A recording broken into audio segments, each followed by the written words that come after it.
नंदुरबार जिल्ह्यात गेल्या 3 दिवसापासून होत असलेल्या परतीच्या पावसामुळे शेतकऱ्यांच्या अतोनात नुकसान झालेले आहे. आपण पाहू शकतो की हे कापसाचे शेत आहे आणि या शेताची परिस्थिती काय बिकट झालेली आहे यावरून अंदाज लावू शकतो की शेतकऱ्यांचं किती नुकसान झालं असेल. ऐन काढणीवरती आलेलं पीक जे आहे ते आता पूर्णतः उद्ध्वस्त होण्याच्या मार्गावरती आलेलं आहे. त्यामुळं शेतकऱ्यांच्या हातातोंडाशी आलेला घास जो आहे तो निसर्गराजाने हिरावून घेतला अशीच परिस्थिती जी आहे ती शेतकऱ्यांवरती ओढवलेली आहे.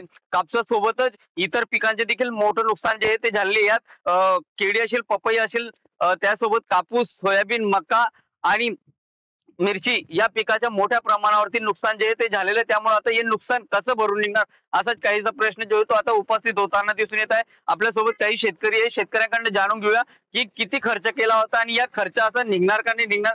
त्यासाठी बोलण्यासाठी आपल्यासोबत शेतकरी आहे. दादा काय सांगणार हे पीक किती दिवसात काढणीवरती येणार होतं आणि काय परिस्थिती नेमकं आता?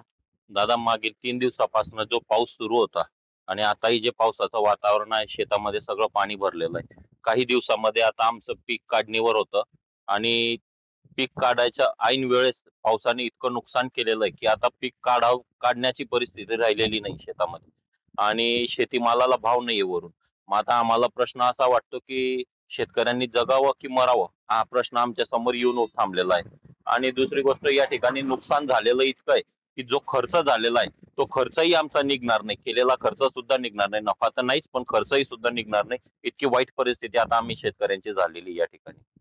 निश्चितच केलेला खर्च देखील निघणार नाही इतकी वाईट परिस्थिती जी आहे ती शेतकऱ्यांची झालेली आहे. त्यामुळं शासनाने आता कागदो घोडो नाचवण्यापेक्षा प्रत्यक्षात येऊन सरसकट पंचनामे करून मदत करावी अशी अपेक्षा जी आहे ती शेतकऱ्यांकडून व्यक्त केली जात आहे. त्यामुळं आता आणखीन काही दिवस जो आहे तो पावसाचा अंदाज जो आहे असाच व्यक्त केलेला गेलेला आहे. त्यामुळं शासनाच्या वतीने तातडीने येऊन पंचनामे करून शेतकऱ्यांना मदत जाहीर करावी अशी मागणी जी आहे ती आता शेतकरी राजाकडनं केली जात आहे.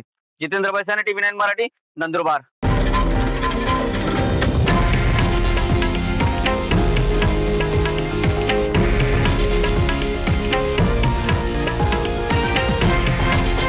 हे आहे देशातील नंबर 1 न्यूज नेटवर्क आणि आपण पाहत आहात TV9 मराठी, एकमेव.